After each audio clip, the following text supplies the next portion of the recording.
Buckeye huddle. You mentioned yesterday getting analytics, presumably with fourth down decisions and that kind of stuff. Just interested in what goes in, what factors they're taking into that, and when you're looking at those, are the results you're getting from them maybe a little more aggressive than you typically would like to be, or a little more conservative than you'd like to be, or is it kind of about what you normally do? Yeah, it's pretty much on par with where we've been, and I've got some pretty good feedback on things last year that I felt like we were right where we needed to be, and got some really good feedback from them on that, so that was good. But yeah, I would say with the 2-minute warning, that certainly has changed a little bit. So I thought it'd be a good idea, just to have the weekly reports of what's going on in the NFL, what's going on in college, and have weekly meetings about what's going on out there, and then we have our charts and our plan and that type of thing. So there's a lot that comes with it, because it is fourth down, but it's also when to use timeouts. It's when to go for two. It's all those types of things, and there's a lot that goes with that. So it's been great. It's just another resource for me to just kind of bounce ideas off of, and get some information from, and then I share it with some of the guys on the staff as well. So we're prepared for different situations, because just when you think you've seen them all, here comes something new. Austin Ward, the podcast. Ryan, you said that during improvement week you guys would maybe reevaluate kickoff return.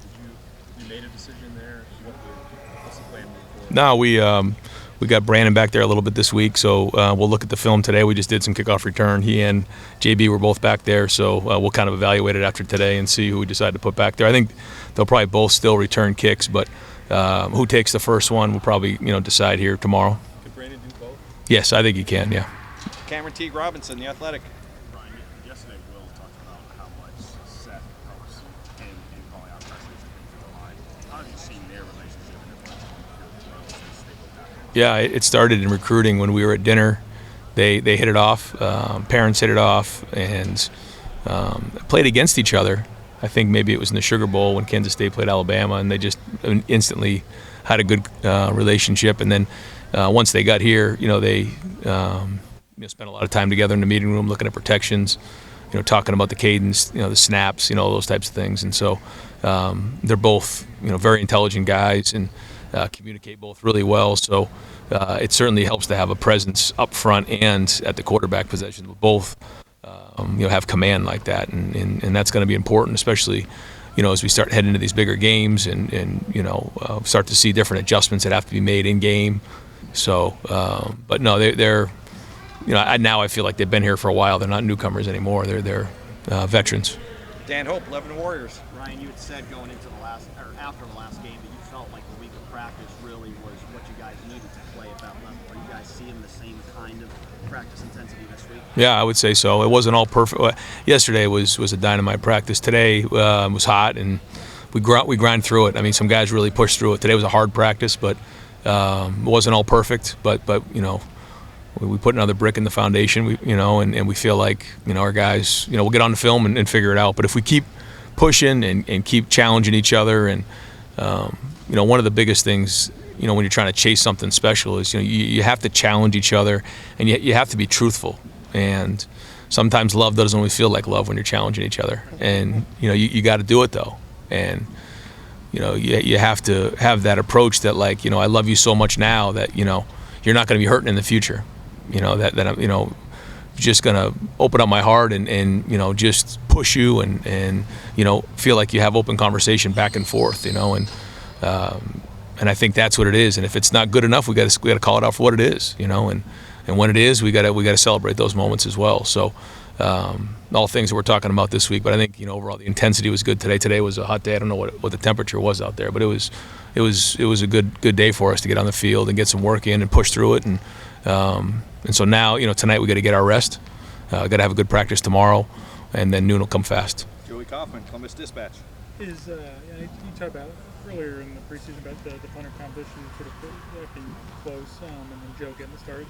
Is that still the plan going to be going forward? It is right now, but we're looking to get those other guys some reps when we can, and see what they can do. They've done a good job in practice. Again, we'll see how they kick tomorrow, but I'd like to continue to work some of those guys in the game and kind of see what they do. because they have kicked well in practice. Joey's done a good job too, though. So we'll keep working through that and see what it looks like as we head into the next couple games. Tim May, Letterman Row. Yeah, by the way, Donovan Jackson's going to play, right? He is. Right.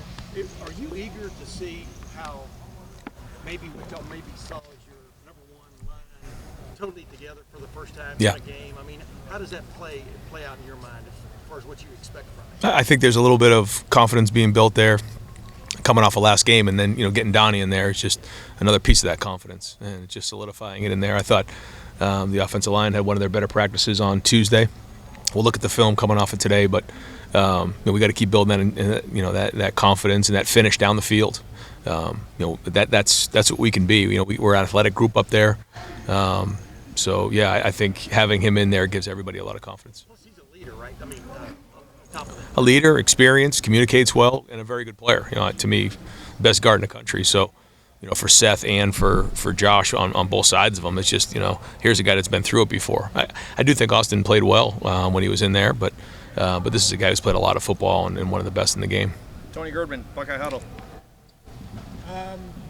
Did you see Charlie Huff or Marshall Coach talking about your players wanting them to transfer to? Yeah. Somebody sent that, and I thought, first off, I have a lot of respect for him. I think he's very thorough in his approach. I think he does a really good job in communicating, runs a really good program, and got a lot of respect for him. But I thought the way he handled that was great. And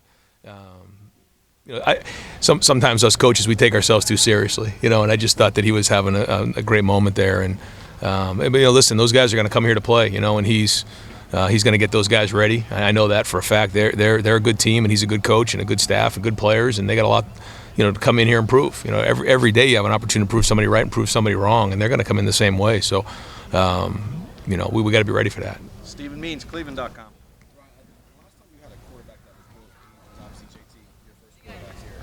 When you have a guy who's been through it like that, where does that show up the most? A guy who's been through it, and you're getting a chance to give that piece of your. Yeah, that's a good question. I would say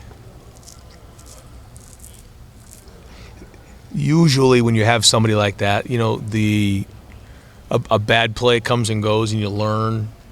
It doesn't, start to compile. You have a play and then you kind of move on from it. Where sometimes a young guy can get unraveled quick, and then overall command and confidence, I would say. Bill Rabinowitz, Columbus Dispatch. Ryan, did you seek and did you get an answer from the Big Ten about the targeting penalty on Denzel? Yeah, I did. I don't think I'm at liberty to speak about that. I don't want to get myself jammed up. But yeah, we asked those questions, and I know there's a lot of conversation around that right now, just in general. And so we'll keep teaching our guys, to do things the right way. But I can promise you there's nobody on our team that's looking to lead with their head when they tackle. And final question, Spencer Holbrook, Letterman Row.